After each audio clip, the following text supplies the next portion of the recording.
Buenas noches. No hay mayor suerte, decía Harrison, el doctor Harrison, no hay mayor suerte en el destino de un hombre que convertirse en médico.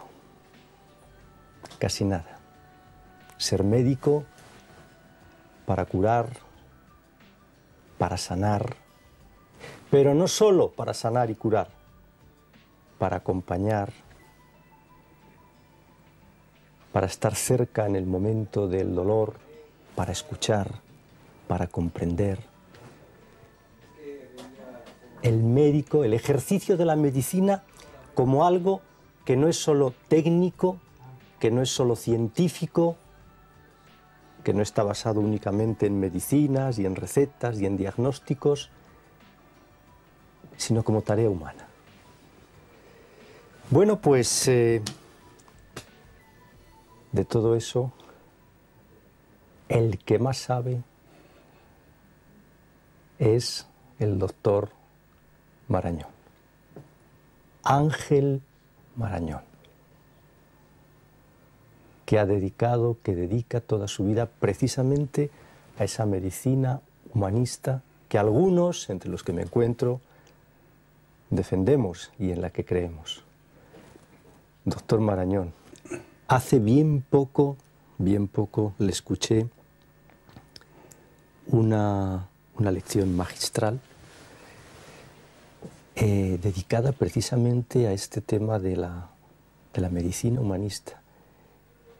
Y me dio la impresión, ahora me corregirá usted si es así o no, me dio la impresión de que usted es un hombre convencido de que lo más sanador que hay es esas cosas que yo decía antes, el escuchar, el comprender, el que el enfermo sienta cerca, muy cerca al médico.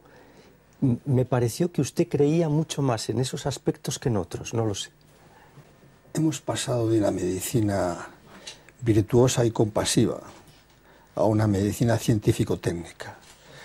Y eso se ha hecho de una manera silenciosa, paulatina y progresiva. Vivimos tiempos diferentes y la sociedad es distinta y el médico no es que haya cambiado, es que se siente de alguna manera obligado a comportarse con arreglo a los condicionamientos sociales de su época. Pero ciertamente el médico en todos los tiempos tiene que ser una persona con una gran vertiente humanitaria de su profesión. Sin embargo, doctor Marañón, no estoy yo convencido de que todos los médicos, que los hay extraordinarios, pero no estoy yo convencido de que todos los médicos compartan eso que usted dice, ni ejerzan la medicina con ese espíritu, ni siquiera que la medicina actual vaya por esos derroteros. No estoy convencido, pero bueno, ¿puede usted convencerme de lo contrario? Yo creo que lo comparten, pero no lo pueden ejercitar. Porque la medicina pública en España es magnífica, es uno de los logros más importantes que hemos hecho en nuestro país y es mejorable como todas las cosas, pero tiene algunos defectos que son difíciles de solucionar. Y es que muchas veces muchos médicos, sobre todo de atención primaria y de medicina de familia, que están magníficamente formados, que son médicos profundamente humanísticos, no pueden ejercitar este tipo de medicina humanitaria y próxima al enfermo porque no tienen tiempo. Porque un médico que tiene que atender muchos pacientes en poco tiempo no puede poner en marcha, ejercitar estas cosas que estamos comentando. Y más bien, eso yo lo he denunciado muchas veces en todos los foros, es la antítesis de la medicina. Porque la relación médico-paciente se fundamenta sobre todo en el respeto, en la confianza, y si es posible el afecto entre ambas partes. Y difícilmente se pueden contemplar estos hechos en esas condiciones de contrarreloj. De manera que muchos médicos sufren las consecuencias del sistema en que tienen que ejercitar la medicina, pero comparten la vertiente humanitaria de la misma. Está usted hablándome, doctor, ahora mismo del médico de cabecera. Ese médico de cabecera que yo recuerdo cuando era niño, que siempre decía mi abuela Encarna, hijo mío, tiene ojo clínico. Sí. Y que era buena gente, que tenía ojo clínico. Sí. Pero, ¿cómo se le dice la verdad al paciente. Y yo le digo, bueno, ¿desde cuándo? Primero, ¿desde cuándo decir la verdad es decirlo todo? Eso en primer lugar. Y en segundo lugar, no acabo yo de entender muchas veces esta obsesión de los médicos por decir la verdad. El paciente tiene derecho a saber, pero tiene también derecho a no saber. Hay personas que no se sienten con fuerzas suficientes, por ejemplo, para encarar un diagnóstico devastador, un diagnóstico final. También hay que comprender a esa persona, y yo no digo que se le digan mentiras piadosas, ni siquiera medias verdades, pero bueno, que se le mantenga la esperanza hasta el final, que me parece que también es algo que hay que hacer, ¿o no? No sé. Sí, lo ha dicho usted muy bien todo.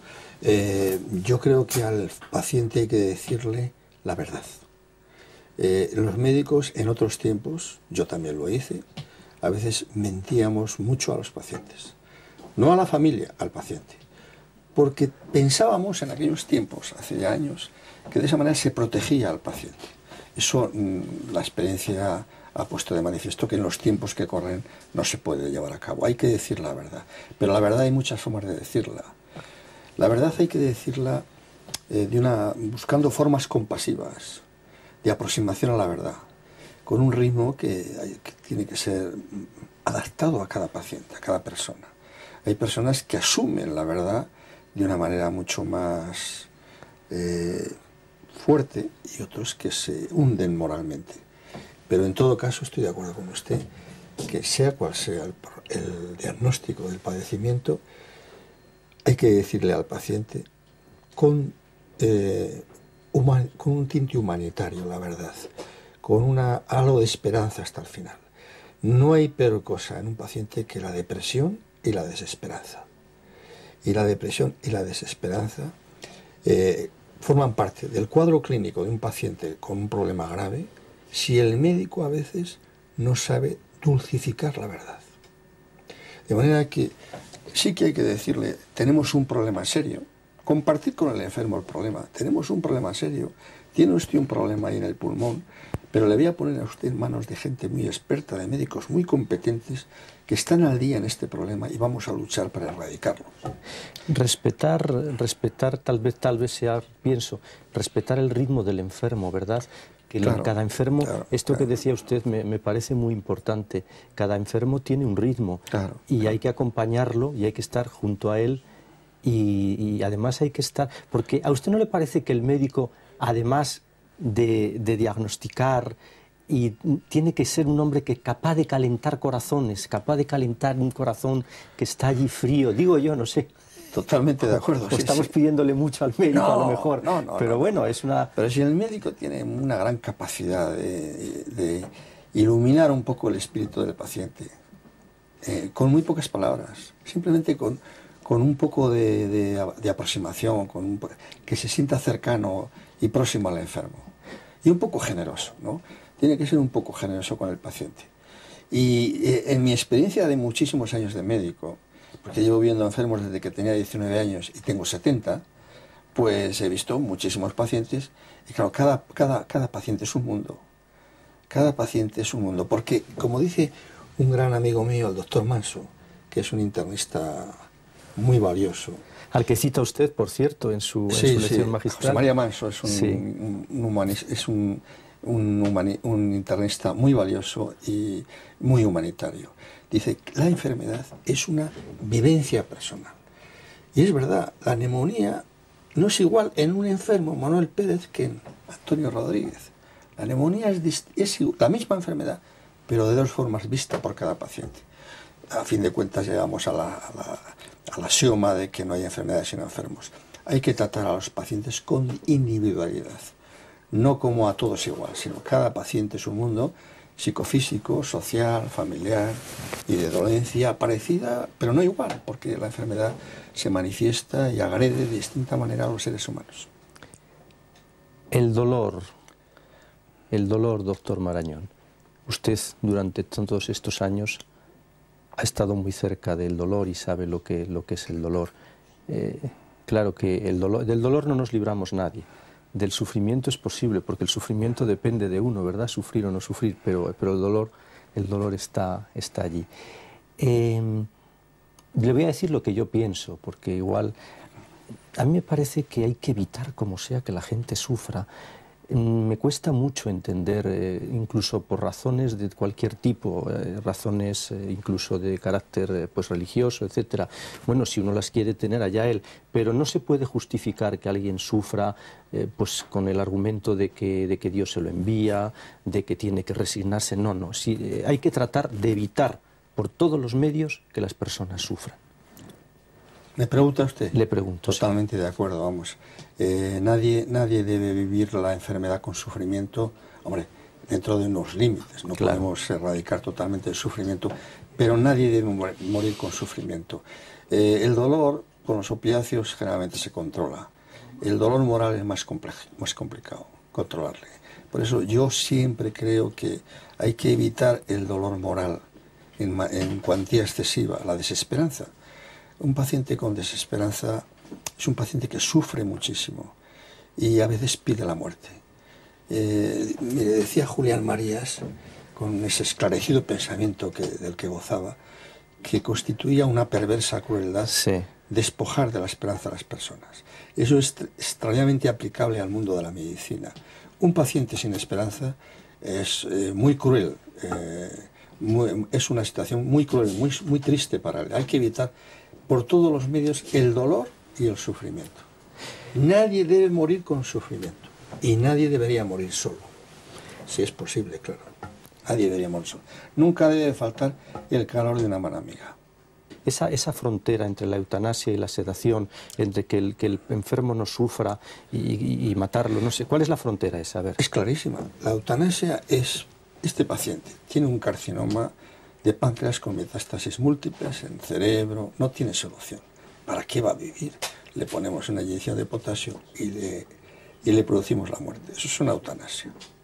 O otro paciente que tiene un diagnóstico infausto y no quiere vivir, y quiere la muerte, y no está en un hospital todavía.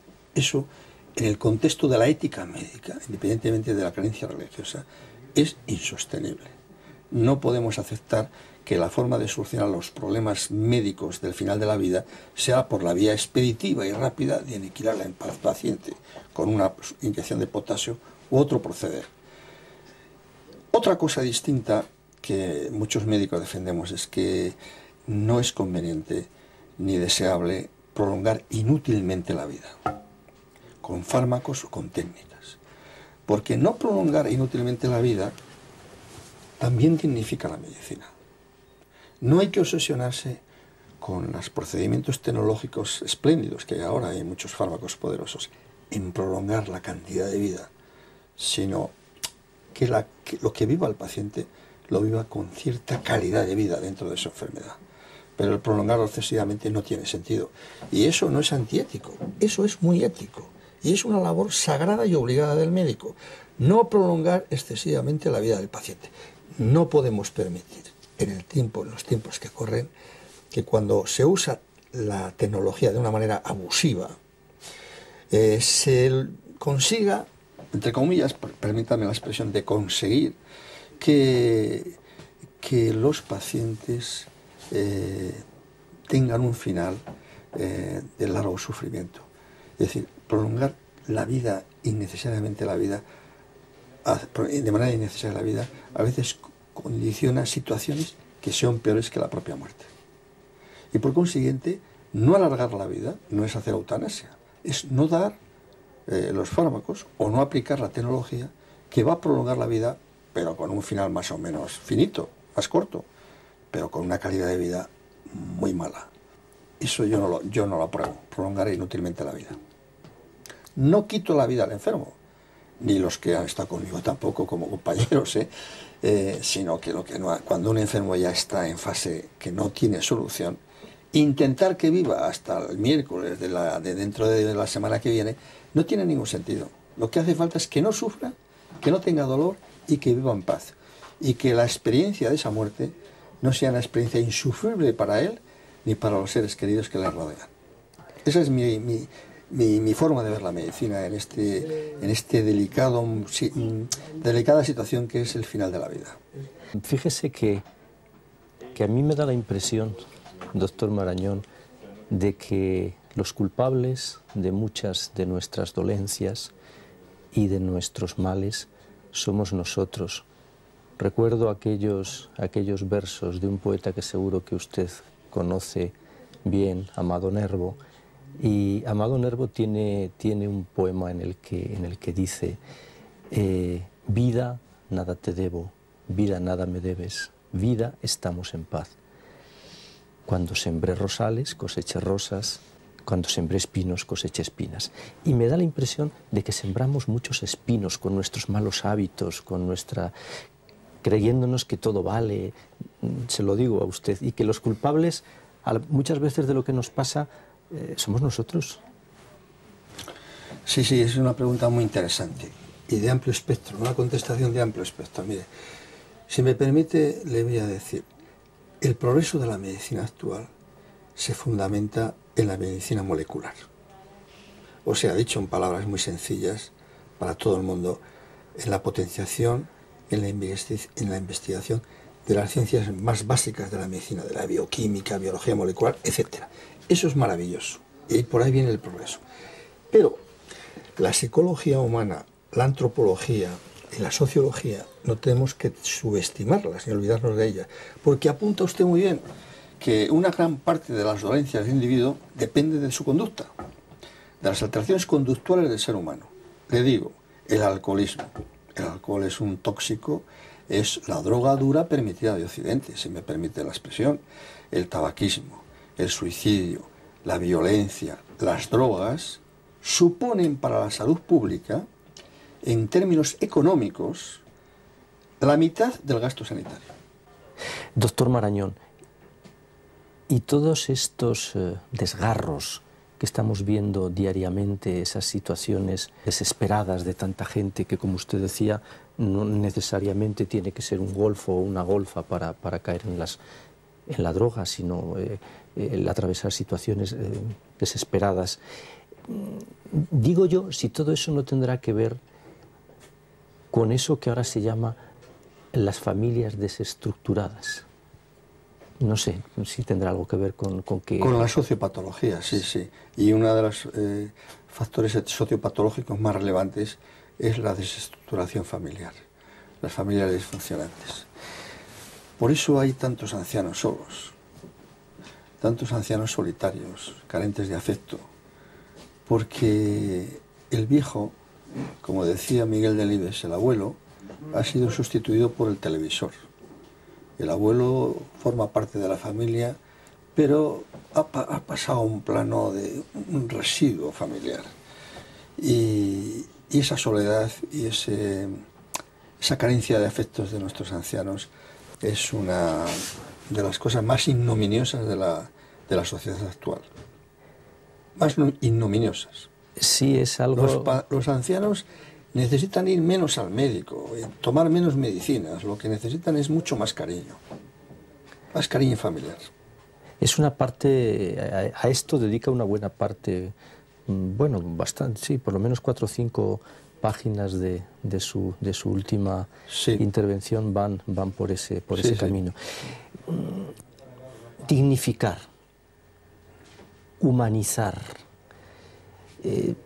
Parece que por ahí van las cosas, o por ahí cree usted que debe venir. Pero yo le pregunto, doctor, ¿cómo se dignifica, cómo se humaniza, recortando gastos, contratando cada vez a menos médicos, asfixiando por todos los lados todo aquello que puede favorecer esas actitudes? Es que me da la sensación de que estamos un poco en un callejón sin salida, que sabemos por dónde van las cosas, pero ¿cómo lo hacemos si no contamos con medios suficientes? Bueno, para dignificar la medicina no hace falta contar con muchos medios. Hace falta formar médicos con vertiente humanitaria. En las facultades de medicina y en la universidad en general se ha perdido desgraciadamente gran parte del humanismo. Algunos que estamos todavía en esta maravillosa actividad que es la enseñanza universitaria, tratamos de impregnar un poco de cuando en cuando, dar toques de atención sobre la importancia que tiene el humanismo y el valor terapéutico. No se olvide usted de eso, el valor terapéutico del médico humanista, que un médico en el que el paciente confía profundamente, el vigor terapéutico se extrema. Es decir, que el médico es un medicamento. El médico es un medicamento que puede tener efectos favorecedores o perjudiciales. Si es un médico altruista, es un médico con capacidad empática de llegar al enfermo, de ganarse la confianza del enfermo, el paciente irá mucho mejor. Está más relajado, tiene menos ansiedad. Luego, por tanto, dignificar la medicina no supone hacer grandes intervenciones económicas, sino formar médicos con vertiente humanitaria. No perder la vertiente humanitaria de la medicina, porque a fin de cuentas, ¿qué es el médico? Es un ser humano. ¿Y qué hace el médico como ser humano en este caso? Pues ayudar a otro ser humano, que es el enfermo, a salir de un trance muy delicado que es la enfermedad. Esa es la labor del médico. Y para ello, hombre, hay que hacerlo pues con un tinte humanitario, un tinte humanístico, que no significa lastimoso, ni lastimero, ni dar palmaditas en la espalda. No se trata de eso. Se trata de comprender al paciente como ser humano. Y el médico es una persona que tiene que tener conocimientos científicos, habilidades técnicas y comprensión humana. Eso lo decía Harrison, que usted ha citado al principio de nuestra charla, en la primera edición de su obra hace ya muchos años. Y es verdad, si un médico es muy buen científico y tiene óptimo adiestramiento, pero es frío y no transmite a su paciente el más mínimo grado de simpatía y de calor humano, como yo he visto a algunos compañeros míos, que son muy buenos médicos, saben mucho, exploran muy bien al paciente, pero no transmiten eso que es necesario, que el paciente pide. Esos médicos, la interacción médico-paciente ahí no es perfecta, falta mucho. En cambio, el médico, que tiene conocimientos científicos, por supuesto habilidades técnicas, y tiene un tinte humanitario de su profesión y humanística, ese médico triunfa, en el sentido amplio de la palabra, con mucha mayor facilidad. ¿Me entiende usted? Eso es importantísimo. ¿Sabe usted una cosa, doctor? Yo tengo muy claro quién es un buen médico para mí, y quién no lo es. ¿Sabe usted cuál es el buen médico para mí?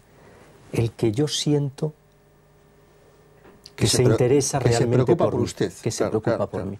Cuando yo percibo que está preocupado por mí, que verdaderamente se está poniendo en mi piel, pero sobre todo eso, yo siento que tiene esa preocupación, ese es un buen médico. Y ahí sucede una cosa, que lo decía usted antes, y es verdad, uno como que empieza a sentirse más cerca de la sanación cuando percibe eso, ¿verdad? Claro. Sí, totalmente de acuerdo. Mire, eso es fundamental. Yo a mis alumnos siempre les insisto en una cosa, que para mí es importantísimo. Uno de los parámetros de buen médico es saber escuchar con esmero a sus pacientes. Cuando un médico sabe escuchar a un paciente, está diciendo que es un buen médico. Y el saber escuchar significa interesarse por el enfermo. Y cuando un paciente ve que tú tienes un profundo interés por él, reconoce al auténtico médico. Fíjese si tiene importancia eso que acaba usted de preguntarme. Es capital. Es penoso que a veces el médico, por la premura, el número de pacientes, la rapidez de las consultas, no pueda entretenerse más tiempo con los pacientes. Porque sería más barato, se haría una medicina más barata. Habría que pedir menos pruebas y hablar más con los pacientes. Más tiempo para hablar. Porque el enfermo te indica la índole de las dolencias que tiene. Si escuchas a un paciente y eres un clínico con conocimientos, el paciente te está diciendo más o menos por dónde van los tiros. Incluso a veces te levantas de la silla diciendo, este enfermo tiene esto. Y algunas veces, muchas veces aciertas. Otras veces no tienes ni idea de lo que tiene, a pesar de que te lo haya explicado muy bien. Pero realmente escuchar a los pacientes es una fuente tecnológica, entre comillas, que es muy antigua y que es de gran interés todavía en los tiempos que corren. Es muy importante. Y claro, para escuchar hay que tener tiempo. El tiempo. Mire, en la medicina la confianza es una palabra que gravita en toda la profesión. Y el factor tiempo. No se puede ver contrarreloj a los enfermos. Eso es la antítesis del acto médico. Ya saben ustedes, claro. No se puede ver contrarreloj. O sea, cuando los vean contrarreloj, acuérdense del doctor Marañón y díganle al médico de cabecera, oiga usted, oiga usted, sí, reivindiquen. No, eso tan importante de oír, escuchar, comprender. Compadecer, doctor, que es padecer con, eso es compadecer, un médico que se compadece del paciente, que padece con el paciente. Eso también es muy importante, ¿verdad? Pero los médicos de familia y los médicos de atención primaria son médicos muy buenos. Y ellos son los primeros que se quejan de eso, ¿eh? Hombre, otra cosa es el enfermo que va a cambiarse las recetas para los medicamentos de la hipertensión. Es que no es una consulta médica, es un... Sí. Pero hay veces que los médicos sufren, claro, por no tener tiempo para ver bien a sus enfermos. Son los primeros que reivindican, y lo hacen muy bien los médicos de familia y los médicos de atención primaria. Bueno, los médicos de familia son esenciales. Esencialísimos. Y fíjese que a mí me da la impresión de que el médico de familia, de ver tanto enfermo, son los que más saben, sobre todo de lo que son las patologías estas cotidianas, por así decirlo, porque nadie ve a tantos enfermos como ellos, ¿no? Médicos humanistas es lo que necesitamos, lo están diciendo, me lo están diciendo ahí al otro lado. Muchos médicos humanistas. Por cierto, doctor Marañón, hablando de humanismo y de médicos y de doctores, esto de doctor que tiene que ver con enseñar, ¿verdad? Doctor es el que enseña, es el doctor, algo tan relacionado con la enseñanza como es la medicina. Pues nada, que se nos fue el tiempo. Como de costumbre, as usually, como dicen los anglosajones, se nos fue de las manos. Ha sido un placer. Le damos las gracias al doctor Marañón, a don Ángel Marañón, por este rato que ha compartido con nosotros. A mí me ha gustado, yo he disfrutado, y es un tema siempre apasionante, el de la medicina, porque antes o después todos tenemos que pasar por las manos de algún médico, ¿verdad? De eso no se libra nadie. Yo sostengo que la mejor relación con los médicos es la no relación, pero inevitablemente... La distancia, sin duda. Una prudente distancia, pero inevitablemente de vez en cuando hay que ir y hay que verlos. Y si allí nos encontramos con un médico humanista, pues mucho mejor, una persona que entienda de verdad al ser humano, esa medicina que defiende el doctor Marañón, que es la razón por la que yo he querido que hoy estuviera aquí con todos ustedes. Muchas gracias. Encantado. Muchísimas gracias, y a todos ustedes, pues nada, les doy las gracias una vez más y les deseo todo lo mejor hasta que volvamos a encontrarnos dentro de unos días. Buenas noches.